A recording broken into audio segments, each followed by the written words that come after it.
Intervenant, donc Quentin Soignon, en charge du projet indicateurs territoriaux à l'Ecolab.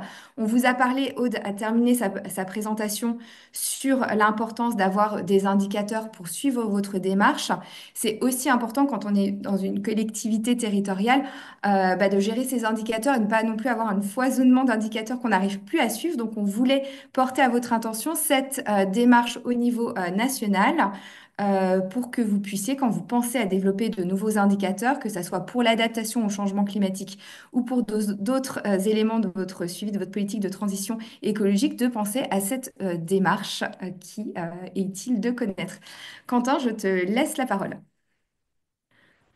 Merci Hélène et bonjour à toutes et à tous. Comme Hélène l'introduisait, l'idée d'aujourd'hui, c'était aussi de présenter un petit peu cette démarche globale. On a beaucoup vu la partie adaptation, mais c'est de voir aussi justement ce qui est très important, c'est aussi le sujet, mais aussi voir comment ça s'intègre avec d'autres indicateurs, comment finalement on intègre l'ensemble des enjeux dans le suivi des politiques publiques de transition écologique, notamment des collectivités et des intercommunalités. Et du coup, j'ai préparé quelques petites slides. Ah, mais est-ce que je peux partager l'écran? Il faut peut-être que Hélène, tu m'autorises, s'il te plaît.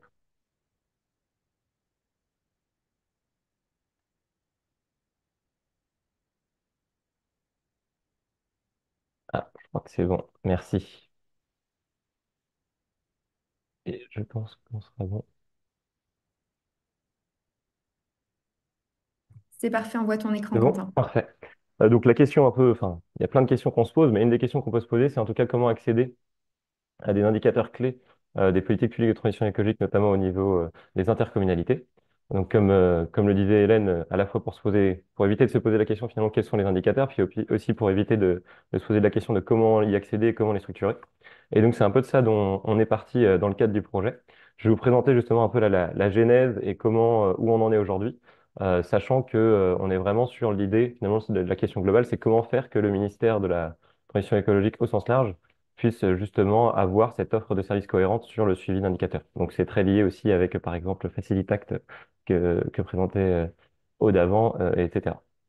Donc déjà sur les objectifs du projet, alors, pardon, je peux juste. Hop. Sur les objectifs du projet, on est donc dans l'idée de comment, pour accélérer les actions de transition écologique dans les territoires, notamment en lien aussi avec une planification écologique nationale qui essaye d'avoir une grille de lecture commune sur les enjeux de transition écologique et sur les leviers, en tout cas les principaux leviers pour venir justement atteindre cette planification écologique et les trajectoires qu'on se pose. Dans l'idée, nous, c'est de voir comment ici on peut améliorer la compréhension et le suivi des enjeux de transition écologique dans les territoires, améliorer de l'interopérabilité entre les différents outils, notamment nationaux, mais aussi locaux, réussir aussi à contribuer à faire du lien entre différents dispositifs qui peuvent exister en parallèle.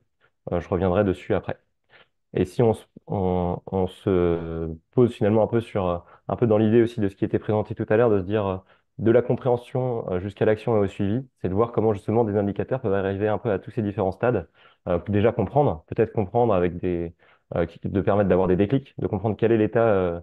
Alors si on parle d'adaptation, justement, où en est quelle est la résilience de mon territoire, quel est déjà le périmètre de départ, peut-être pour avoir aussi une forme de sensibilisation pour les citoyens, pour les agents d'une collectivité, pour les élus et ensuite voir comment on peut se projeter, créer des trajectoires sur un certain nombre d'indicateurs, décider avec de l'aide à la décision ou autre, et finalement mettre en œuvre ces actions et voir comment on peut les suivre dans le temps sans inventer, finalement, sans avoir non plus une usine à gaz, mais en tout cas se dire quels sont les quelques indicateurs. Il n'y en aura pas forcément un, parce que ça serait trop simple. On est dans des systèmes trop complexes, entre guillemets, mais voir quand même comment on peut avoir ces indicateurs tout au long pour venir aiguiller les actions au niveau des territoires et faciliter les actions.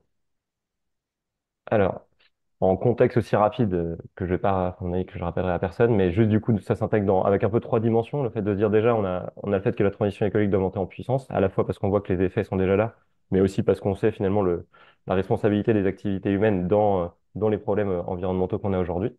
On a finalement aussi le fait que les territoires, il y a une mobilisation des territoires qui est nécessaire, notamment par le périmètre de compétences des collectivités et puis leur proximité avec les citoyens, etc. Mais du coup, bien sûr, cette mobilisation, c'est voir aussi comment justement réussir à aider cette mobilisation avec une forme de coordination nationale sur un certain nombre de choses. et un besoin de lisibilité sur la donnée. Ou en tout cas, la donnée et les indicateurs peuvent permettre d'avoir des repères pour savoir où on est, où on va, mais ça nécessite quand même, ça peut être assez complexe à mettre en place. Il y a aussi une diversité de programmes et de dispositifs. On peut avoir des contrats, des CRTE, donc des contrats de réussite de transition écologique. On a des documents de planification, des SRADET, des PCAET. Il y a certaines collectivités qui doivent faire des rapports annuels de développement durable. On a des labels, notamment pour permettre d'accompagner les collectivités, des financements. Il y a les COP régionales aussi, depuis fin 2023, qui ont été lancées avec une forme de gouvernance, donc tout un tas de choses qui permettent de vivre, mais comment faire en sorte aussi que du coup, si on commence à proposer des indicateurs, qu'il y ait une transversalité entre ces différents dispositifs pour pas venir rajouter des couches et finalement perdre en lisibilité. Il y a aussi tout un tas d'autres enjeux, ça, on va dire, c'est un peu la vision État, enfin État centré, mais en lien avec les territoires. Et puis après, il y a tous les autres enjeux au niveau des collectivités, et c'est de se dire comment justement adresser aussi ces enjeux en parallèle avec les bons outils au bon moment et les bons niveaux de suivi aussi. Il y a une investigation qui a été faite du coup auprès de différents territoires.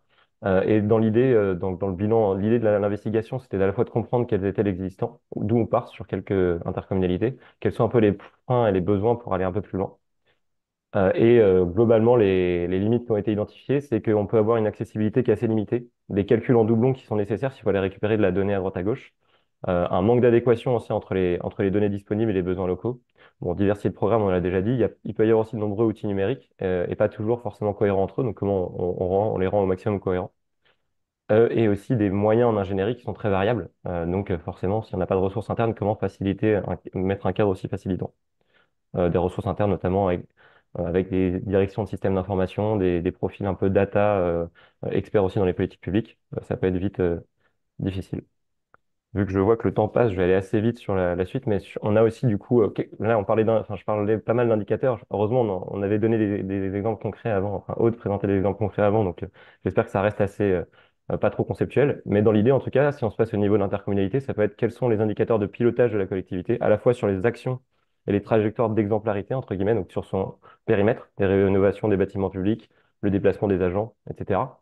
Et puis toutes les politiques publiques aussi qui sont portées par l'intercommunalité, le fait de développer, de déployer des linéaires de pistes cyclables, le fait de proposer des plats végétariens dans les cantines, par exemple, ça même si on est un peu entre les deux, entre exemplarité et politique publique à destination des citoyens. Mais en tout cas, voilà, on a différents niveaux et c'est voir après quels sont les impacts de ces actions et aussi quels sont les impacts sur le déploiement plutôt au niveau territorial. On a des dynamiques territoriales qui ne sont pas dépendantes uniquement des actions portées par la collectivité, mais voir comment ces deux niveaux, en tout cas, s'interfacent et comment on voit les contributions, en tout cas, qui sont faites pour les dynamiques territoriales. Exemple, le suivi des inventaires de GES, qui sont très larges, qui concernent l'ensemble de l'activité de mon territoire.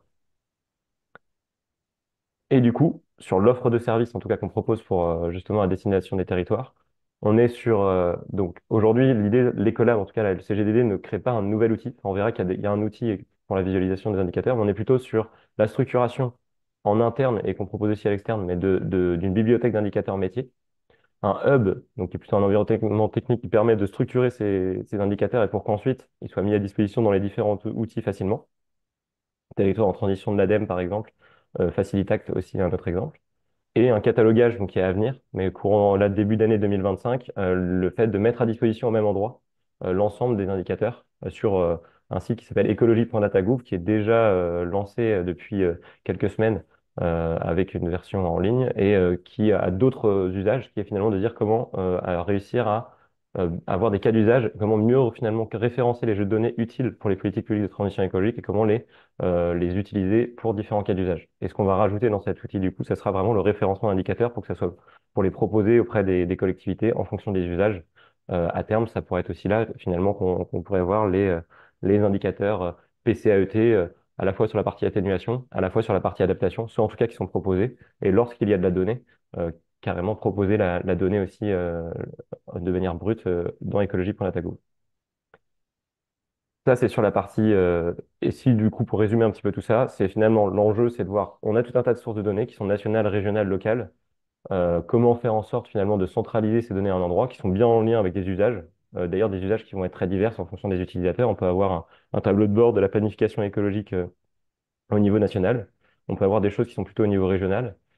Et on va avoir des outils qui sont à destination des collectivités territoriales, transition, territoire en transition. On a aussi des tableaux de bord thématiques Par exemple, un tableau de bord sur la mobilité durable qui est développé en DRIAT, enfin en Île-de-France, mais qui est au niveau national. Un tableau de bord de déploiement des ENR. Il y a la même chose ici sur la rénovation thermique des logements. Du coup, Facilitax, par exemple, sur la partie adaptation. Donc, c'est de se dire, de réussir à aller piocher les indicateurs dont on a besoin en fonction des usages et que ça soit finalement plus simple pour les utilisateurs et il puisse y avoir accès dans les différents outils. Et avoir un accès, du coup, dans écologie.latagov pour pouvoir venir avoir plutôt la partie référencement, avec des fois d'ailleurs des indicateurs dont les données ne sont pas disponibles publiquement. Donc, c'est plutôt une recommandation de suivre cet indicateur lorsqu'on se pose la question de son suivi de son PCAET à mi-parcours. Quels sont les indicateurs qu'on aimerait suivre? Je sais pas, Hélène, où j'en suis en timing. On avait peut-être un petit peu de retard. Un petit peu, mais je sais que tu vas bientôt conclure. Et ben, en tout cas, pour finir, je pense que là, j'ai donné la majorité des choses, mais c'était peut-être juste pour dire, voilà, pour donner aussi quelques exemples d'outils, et je pense qu'on pourra envoyer les liens ensuite. L'idée, c'est d'avoir les bons indicateurs au bon moment, de pas remultiplier les outils, mais plutôt de se dire, voilà, quand on est en train de faire son plan d'action dans l'outil territoire en transition, d'avoir les bons indicateurs sur l'atténuation, sur l'économie circulaire autour. Sur l'adaptation, c'est pareil.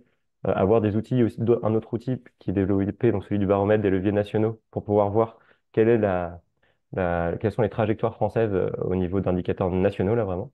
Et après, d'autres outils comme Terristory ou encore d'autres qui seraient utilisés par les collectivités. Et donc, la partie catalogue qui sera, elle, dans écologie.latago. Donc, il y a des choses qui existent déjà ici, d'autres qui sont en cours de développement. Et on pourra, je pense, envoyer des liens pour ce qui est déjà, en tout cas, accessible. Parfait. Merci beaucoup, Quentin. Je ne sais pas s'il y a une ou deux questions avant qu'on passe au suivant. Enfin, l'idée, c'était vraiment de vous présenter cette démarche. Je sais qu'il y a beaucoup de collectivités et de services déconcentrés qui sont avec nous pour ces webinaires, pour que dans votre réflexion sur vos indicateurs, que ce soit d'adaptation ou autre, aussi les penser dans un ensemble et de savoir ce qui existe pour que vous puissiez aussi les formater à un format qui ensuite pourra vous permettre de les comparer avec ce qui est fait par ailleurs.